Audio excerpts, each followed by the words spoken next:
महाराष्ट्र राज्यातील मराठा समाजाच्या प्रलंबित आरक्षण आणि इतर मागण्यांसाठी मराठा संघर्ष योद्धा मनोज जरांगे पाटील यांनी मागील जवळपास 1 वर्षापासून मराठा समाजाला आरक्षण मिळावं यासाठी आरक्षण मागणी तीव्र होत असताना परंतु मागील 4 महिन्यांपासून खूप गतीने आंदोलन सुरू होऊन विद्यमान राज्य सरकारवर योग्य ते निर्णय न घेतल्यास पुढचा टप्पा सर्वांच्या सहमतीने घेण्यात येईल असं आवाहन करताच आज पहाटे सरकारने तत्काळ सर्व मराठा समाजाच्या मागण्या मान्य करत आरक्षण लागू करत येत्या 16 फेब्रुवारीच्या महिन्यात अध्यादेश काढण्याचा निर्णय घेतला।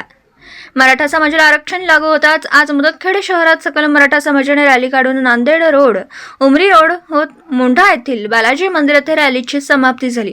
छत्रपती शिवाजी महाराज यांच्या नियोजित पुतळ्याच्या ठिकाणी शिवाजी महाराज यांच्या प्रतिमेस पुष्पहार अर्पण करून अभिवादन करत रेल्वे गेट परिसरात असलेले महामानव डॉक्टर बाबासाहेब आंबेडकर यांच्या नियोजित पुतळ्यास पुष्पहार अर्पण करून अभिवादन करत एक मराठा कोटी मराठा जरांगे पाटलांचा विजय असो अशा घोषणा देत परिसर दुमदुमून करून टाकला। यावेळी तालुका मराठा सकल समाजाचे सर्व नागरिक उपस्थित होऊन समाजाला आरक्षण मिळवून देण्यासाठी प्रत्यक्ष आणि अप्रत्यक्ष प्रयत्न करणाऱ्या सर्वांचे आभार मानले। तालुका मुदखेड, जिल्हा नांदेडहून प्रतिनिधी अतिक अहमद।